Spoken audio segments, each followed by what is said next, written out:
Tales, ele é considerado, pela tradição ocidental, o precursor dessa atitude intelectual que ainda hoje chamamos filosofar, né? Ele foi um cidadão grego que viveu a maior parte de sua vida na cidade de Mileto. Por isso, Tales de Mileto. Interessante essa informação inicial. Ele é considerado o primeiro filósofo, né? Talvez a gente pense aí sempre em Sócrates, Platão, Aristóteles, dentre outros. Mas aquele que foi considerado o primeiro filósofo é este cidadão de Mileto, Tales de Mileto. A seguir nós vamos entender por quê, o que ele fez de diferente dos outros homens de estudo, para que ele fosse considerado um filósofo e os outros estudiosos que viveram antes dele não foram considerados. Por que será? Há alguma coisa especial que este homem fez, e é interessante que a gente comece a pensar neste assunto. Isso vai nos ajudar também a analisar algumas crises do conhecimento que nós vemos na nossa sociedade atual. A crise da educação, analfabetismo funcional, pessoas que chegam no ensino superior. Eu tenho tido contato com professores de ensino superior que se assustam, e não é só um, dois e mais, que se assustam com o grau de incapacidade dos alunos de entenderem simplesmente o enunciado das questões, né? Então, a gente analisar a evolução do pensamento nos ajuda a tentar entender também a crise do pensamento atual, a crise do ensino, a crise da inteligência, né? As pessoas não estão se dando o trabalho de exercitar e desenvolver a sua inteligência. Isso é muito triste e gera impactos negativos para o nosso país, para o mundo inteiro, né? Vamos avançar aqui porque a gente levantou essa questão de Tales de Mileto, né? Por que ele é considerado o primeiro filósofo?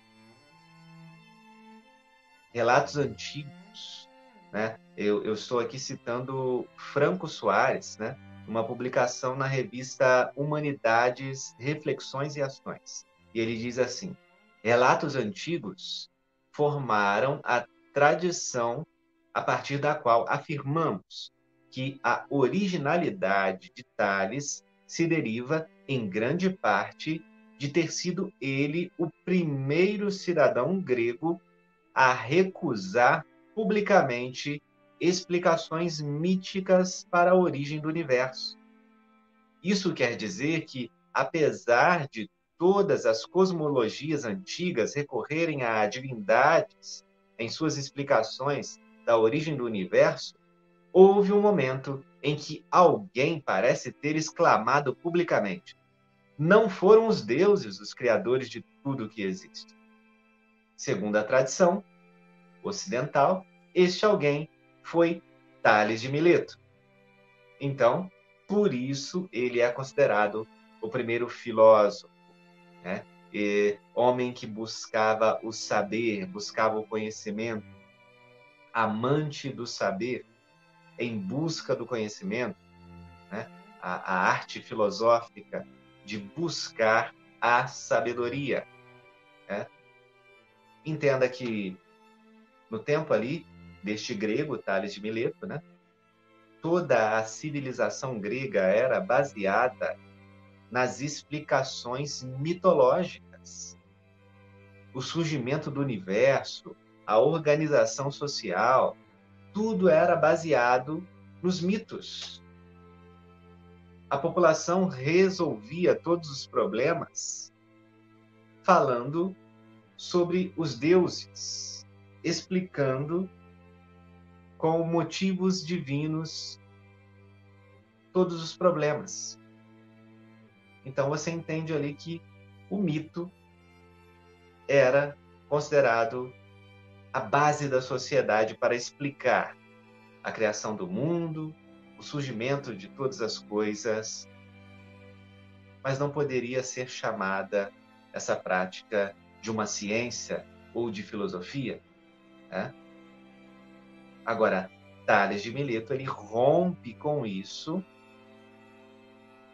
e passa a buscar motivos naturais, racionais, científicos, para explicar a origem das coisas. Como ele é o primeiro que se tem notícias a fazer isso dessa forma, ele é considerado oficialmente o primeiro filósofo. Foi o primeiro a buscar o saber das coisas, a origem das coisas, a buscar essa sabedoria técnica, científica, filosófica. Muito interessante, né? Ele foi ousado para romper com a ordem estabelecida e abrir um novo precedente, né? Ele foi corajoso de ir contra um sistema já enraizado de verdades espalhadas e consolidadas por muito tempo, que muita gente não ousava discutir, não ousava colocar em xeque. E ele colocou. E a partir do momento em que Tales de Mileto ele levanta suas novas teorias, ele abre um precedente maravilhoso para o desenvolvimento do pensamento filosófico, um pensamento crítico, um pensamento mais científico, de ir analisando o surgimento das coisas, de ir olhando mesmo a origem de cada substância, de ir analisando. Mesmo que ele tenha cometido alguns erros, é óbvio, no processo científico, é necessário errar antes de acertar, né? Então é necessário mesmo ter essa coragem e não ter vergonha de errar na luta por acertar. Até hoje, os projetos científicos, né? Eu, estudando aqui na faculdade, eu presto atenção e eu li um artigo científico que eu achei muito interessante. A pessoa que estava estudando chegou à conclusão de que, ora, até se você está criando um artigo científico e não consegue chegar à conclusão que você gostaria, você não consegue provar aquilo que você gostaria de provar, você descreve aquilo e diz, olha, eu tentei chegar a este resultado por este método e não deu certo.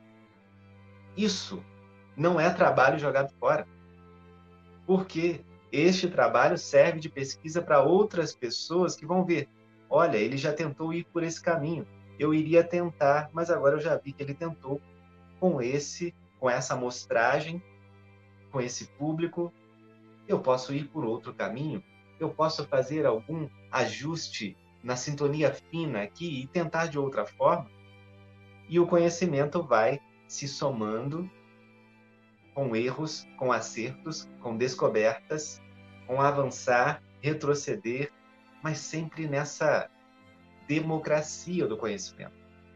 Tales de Mileto, ele alargou o campo da ciência filosófica. Isso foi maravilhoso. É preciso reconhecer que este homem tem uma grande importância para a filosofia. E eu quero trazer a visão dele, né? Já que ele afirmou que não eram os deuses que haviam criado todo o cosmos, ele deveria ter alguma tese. Então, Franco Soares, né, na mesma publicação, ele diz assim: defende-se, geralmente, com base principalmente nos escritos de Aristóteles, que Tales recusou as narrativas míticas cosmogônicas sobre a origem do universo, ao oferecer em seu lugar a tese de que a água é o princípio original gerador de todas as coisas. Então, percebemos aí que Tales de Mileto, né, ele tirou ali o foco do mito, dos deuses, e colocou ali num estudo de observação. E ele chegou à conclusão de que a água seria a causa principal, né? O princípio gerador de todo o universo, de todas as outras substâncias. Claro, sabemos que a ciência evoluiu e essa teoria já não é considerada mais certa, mas ele tem uma grande importância porque ele rompeu com estruturas do passado e abriu o campo de pesquisa para que outros viessem depois dele. E aí você vai estudando e vai vendo ali na esteira quantos grandes homens surgiram e agora já não estavam mais amarrados na mitologia dos deuses, eles tinham outros campos para trabalhar.